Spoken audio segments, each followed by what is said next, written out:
মোৰ প্ৰথম প্ৰতিক্ৰিয়াটো এটাই যে গৌৰৱ গগৈ যদি সঁচাকৈ পাকিস্তানৰ এজেণ্ট হয় তেতিয়াহ'লে তেওঁক আজিয়ে জেলত ভৰাব লাগে আৰু জেলত ভৰাই তেওঁ যাতে জীৱনত কেতিয়াও ওলাব নোৱাৰে, আকৌ যাতে পাকিস্তানক কেতিয়াও সহায় কৰিব নোৱাৰে তাৰ কাৰণে ব্যৱস্থা কৰিব লাগে যদি পাকিস্তানৰ এজেণ্ট হয়। কিন্তু যদি পাকিস্তানৰ এজেণ্ট নহয় আৰু আমাৰ হিমন্ত বিশ্ব শৰ্মাই তৈয়াৰ কৰা এজন নাটকৰহে এজেণ্ট, তেতিয়াহ'লে বেহেৰবাৰী আউটপোষ্ট চোৱাৰ নিচিনাকৈ আমি মাজে মাজে এনেকুৱা ধৰণৰ প্ৰেছ মিটবিলাকে চাই থাকিম আৰু হয়নে নহয় আপোনালোকে কওক। যদি সঁচাকৈ পাকিস্তানৰ এজেণ্ট হয় তেতিয়াহ'লে মই জানো যে আজিৰ পৰা কেতিয়াও গৌৰৱ গগৈ আৰু বাহিৰত থাকিব নোৱাৰে। কিন্তু কোনো গ্ৰেপ্তাৰৰ প্ৰসংগ অহা নাই এতিয়ালৈকে, গ্ৰেপ্তাৰৰ কোনো কথা মোক এটা কথা কওকচোন, মই যদি ৰাষ্ট্ৰদ্ৰোহী হওঁ, মই যদি পাকিস্তানী এজেণ্ট হওঁ, তেতিয়াহ'লে মোক বাহিৰত ৰাখিব নেকি কোনোবাই? কোনোবাই বাহিৰত ৰাখিব নেকি? মইতো প্ৰত্যেক দিনাই নহ'লে ৰিপৰ্ট দি থাকিম পাকিস্তানক, আমাৰ ভিতৰৰ দেশৰ খবৰবিলাক দি থাকিম। একদিনৰ কাৰণে কোনোবাই ৰাখিব নেকি? কোনোবাই আপোনাৰ পাকিস্তানী এজেণ্টক বিৰোধী দলপতি হিচাপে লোকসভাত ভাষণ দিবলৈ দিব নেকি? আপোনালোকে নিজে কওক। তেতিয়াহ'লে মইতো ভাবোঁ যে যদি গৌৰৱ গগৈ পাকিস্তানী এজেণ্ট হয় তেতিয়াহ'লে 1 নম্বৰ কথা আজিয়ে গ্ৰেপ্তাৰ কৰিব লাগিব, 2 নম্বৰ কথা তেওঁ সাংসদ পদ কেঞ্চেল হ'ব লাগিব, তেওঁ কংগ্ৰেছ দলৰ বিৰোধী উপদলপতি হিচাপে যিটো পদত আছে সেই পদৰ পৰা চৰকাৰে খেদাৰ ব্যৱস্থা কৰিব লাগিব আৰু তেওঁক চিৰজীৱনৰ কাৰণে এনেকুৱাকৈ জেলত দিব লাগিব বা ফাঁচি দিব লাগিব যাতে কোনো দিন অসমৰ কোনো মানুহ, ভাৰতৰ কোনো মানুহে যাতে কেতিয়াও কোনো পধ্যে যাতে এনেকুৱা পাকিস্তানৰ এজেণ্টগিৰি কৰিব নোৱাৰে। কিন্তু যদি গ্ৰেপ্তাৰ নকৰে তেতিয়াহ'লে কি বুলি ক'ম? আৰে মোক যদি আপুনি গম পালে যে মই পাকিস্তানৰ এজেণ্ট, মই পাকিস্তানক খবৰ দি থাকোঁ, তেতিয়াহ'লে মোক আৰু এজেণ্টগিৰি কৰিবলৈ সময় দি থাকিব নেকি আপুনি?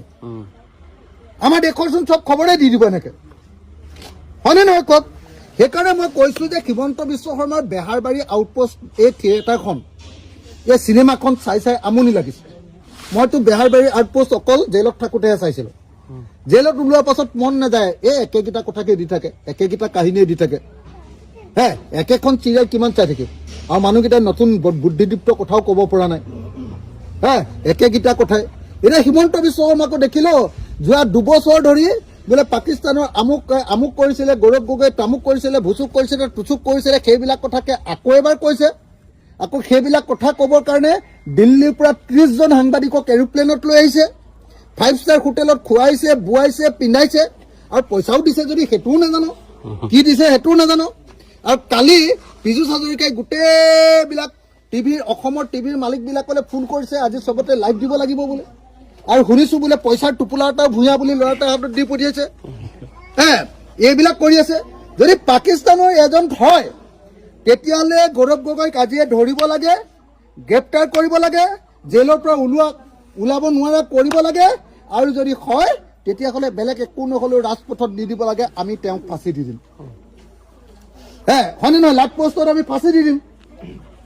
আৰু হিমন্ত বিশ্ব শৰ্মাই, মই এটা কথা মানে এইবিলাক কথা ভাল নালাগে, এনেকুৱা ৰাজনীতিবিলাক ভাল নালাগে। যদি পাকিস্তানৰ এজেণ্ট হয় তেওঁক গ্ৰেপ্তাৰ কৰক, আজিয়ে গ্ৰেপ্তাৰ কৰক। আকৌ বোলে পাকিস্তানৰ এজেণ্ট বুলি গম পালোঁ, এইটো বোলে আকৌ অমিত শ্বাহে চাব, এইটো বোলে আকৌ গৃহ বিভাগে চাব, এইটো বোলে NIA চাব। আৰে ভাই, NIA চোৱাৰ আগতচোন গোটেই পাকিস্তান যোৱা 2 বছৰ ধৰি আকৌ বিধানসভাৰ পৰা সংসদলৈও গৈছে, ভাষণো দিছে। সংসদৰ আকৌ গৃহ বিভাগৰ কমিটিটো আছে, আৰু তাৰপিছত কৈছে যে গৌৰৱ গগৈ পাকিস্তানৰ এজেণ্ট। আৰে পাকিস্তানৰ এজেণ্ট এজনক গৃহ বিভাগৰ কি কমিটি, সংসদ কমিটিত সোমোৱাই থৈছে? বিৰোধী দলৰ উপদলপতি পাতি থৈছে, সংসদৰ সাংসদ পাতি থৈছে। এইটো পাগলাহে এনেকুৱা কথা কয়, পাগলা মানুহে এনেকুৱা কথা কয়। গতিকে সঁচাকৈ যদি গৌৰৱ গগৈ সঁচাকৈ পাকিস্তানৰ এজেণ্ট, আজিয়ে ধৰক, আজিয়ে গ্ৰেপ্তাৰ কৰক, আজিয়ে ফাঁচি দিয়ক, আৰু নহ'লে বা আজিয়ে পাকিস্তানলৈ তেওঁক ঘূৰাই পঠিয়াই দিয়ক, হয়নে নহয়? আমি এনেকুৱা নাটক চাই নাথাকোঁ। বেহাৰবাৰী আউটপোষ্ট চোৱাৰ বয়স মোৰ গুচি গ'ল। এতিয়া আৰু মই বেহাৰবাৰী আউটপোষ্ট চাব নোৱাৰোঁ। জেলত থাকোঁতে, ফ্ৰী হৈ থাকোঁতে অকণমান চাইছিলোঁ, 2খন এখন ভাল পাইছিলোঁ। তাৰপিছত একেখিনি এক্টিং, একেখিনি কথা, একেখিনি নাটক, সেইখিনি বস্তু চাই থাকিবলৈ মন নাযায়। হিমন্ত বিশ্ব শৰ্মাৰ এই নাটক বন্ধ কৰক, আৰু যদি বন্ধ নকৰি এনেই ডিষ্টাৰ্ব কৰি থাকে তেতিয়াহ'লে হিমন্ত বিশ্ব শৰ্মাহে পাকিস্তানৰ পৰা কিবা লেনা দেনা কৰিছে নেকি সন্দেহ কৰিব লাগে। কাৰণ হিমন্ত বিশ্ব শৰ্মা আগতে এনেকুৱা গণ্ডগোল কৰাৰ অভ্যাস আছিলে।